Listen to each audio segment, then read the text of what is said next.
When we think about Indigenous people, we think about their deep roots and long-standing connections to the land they inhabit, often spanning centuries or even millennia. For example, the Chinese from China, the Egyptians are from Egypt, and the Indians are from India. But what about the Jews? Well, the Jews are from Judea, the modern-day land of Israel, where Jewish heritage stretches back over 3,000 years. And like other Indigenous people, the connection to the Jewish homeland is an integral part of the Jewish identity. Judaism is not just a religion, but the Jews are also a people with strong ties to the place from which they originated, the ancient land of Israel. The practice of Judaism is directly connected to that land.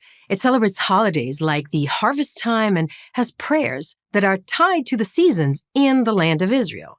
7 crop species, including olives, grapes, wheat, and barley, are cherished in Jewish symbolism because they represent Israel, the land flowing with milk and honey. For centuries, Jews have been saying L'Shana Haba'ah B'Yerushalayim, or next year in Jerusalem, never forgetting their connection to the land of Israel. But don't just take my word for it. Historians and archaeologists also point to artifacts and historical writings that prove the connection between the land of Israel and the Jewish people. Hebrew inscriptions have been found on thousands of artifacts dating as far back as the 6th century BC. Hebrew is my mother's tongue. I can read these thousands of years old artifacts. In addition to Jewish sources, an Egyptian document dating to approximately 1200 BC mentions a campaign in which an Egyptian ruler says that he has defeated Israel. Israel is no more, the document reads. Probably the worst prophecy ever made about the Jews since, I'm still here. The Hebrew Bible is, of course, more than just a history book, but there's a lot of verified history in it. The fact that Jerusalem is mentioned 669 times in its pages confirms that the city is central to the Jewish identity. Politically, the land of Israel swapped hands for thousands of years, but it was never anything other than a sovereign Jewish state. Let me say that again. The only sovereign state that ever existed in the land of Israel forever is a Jewish state.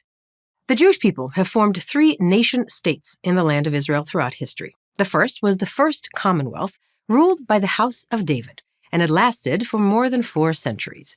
Israel was united by King David, and Jerusalem was the capital of that Jewish state. The first temple, built by King Solomon, was a huge source of Jewish pride. Then the Babylonians conquered the land, exiling most of the Jewish residents to Babylon. In 539 BC, Persia's King Cyrus conquered Babylon and issued the Cyrus Decree, allowing the Jews to return to Israel. And many did. They rebuilt the country, including the Second Temple in Jerusalem, on the site of the destroyed First Temple. Its western wall is still standing, and today it is the holiest site of the Jewish people. The second Jewish state is often referred to as the Second Commonwealth, later called the Kingdom of Judea, born from the Maccabean revolt against the Greeks. Hello, Hanukkah. It was a time of independence, but it didn't last.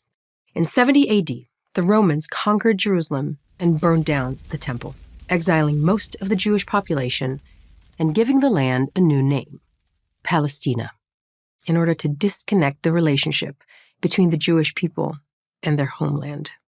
After the destruction of the Second Temple, the land of Israel changed hands many times, from the Romans, the Byzantines, the Caliphate, the Crusaders, the Mamluks, the Ottomans, and the British Empire.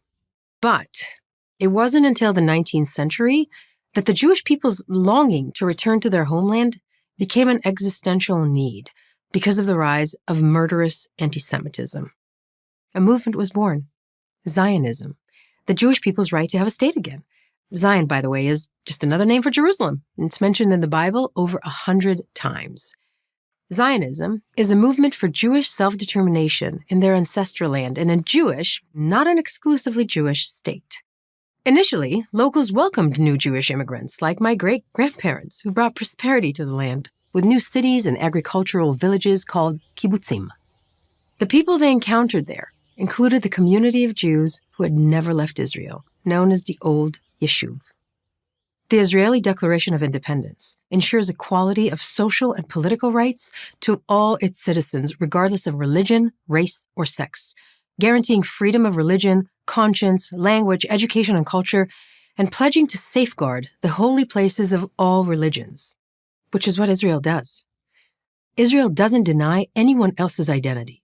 Of course, there have always been people of non-Jewish identity in the land, including modern Arab Palestinians, who also have ties to the place the Jews celebrate as the land of Israel and the Christians call the Holy Land.